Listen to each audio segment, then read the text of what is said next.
And so preparing teachers to also tackle their biases to be able to engage effectively with students of color is so critical, and understanding that school to prison pipeline, and that it's a very real thing that's impacting a lot of communities, I think is critical for educators stepping into that. But I think the other thing is being sure, like we have all these movies. I think about, what is it, Dangerous Minds, Criminal Yeah, Minds, something yeah, like that, that had Annie Potts in it.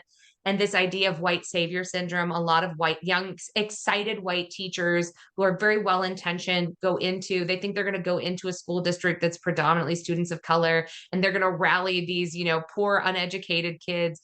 And it's so based on stereotype. There's brilliant performers in these schools.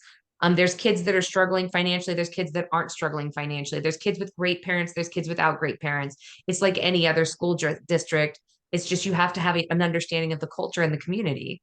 exactly. And to your point too, we also have biases against other things too. So even if Mhm. we are in a community where we're Caucasian and most of the other people are Caucasian, there are differences, and we might have gender biases, or we might have Yes.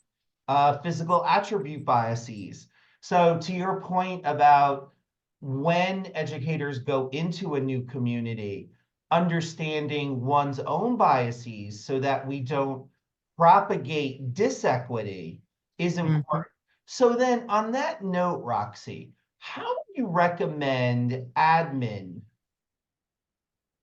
identify the biases of their educators, their own biases? How do you do that? How do you roll that out in a community Yeah. without it becoming a major sore point?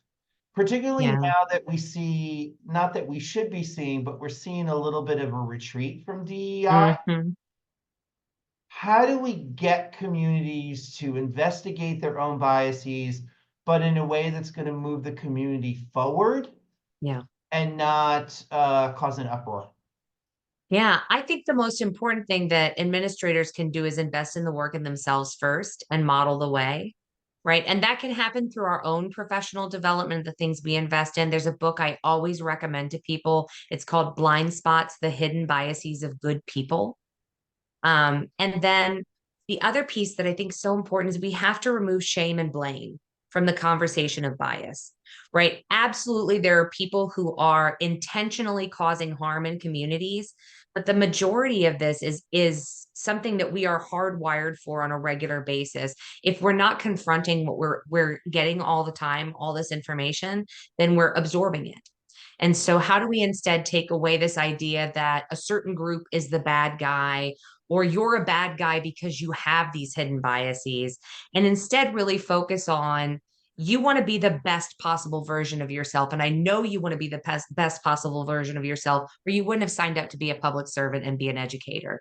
So, this is just another tool to help you do that. I highly recommend that whenever possible, you have someone with a background in implicit bias to come in and develop training curriculum. They don't necessarily have to be the regular facilitator. There are folks who have curriculum that they're, readily available that you could purchase for use. But it is worth the investment because you're creating a safer environment for your students, but you're also creating an environment where your educators feel more included in the process and know that they can go to their colleagues and they can hold each other accountable and grow together. You're setting the expectation of growth at the beginning of each year.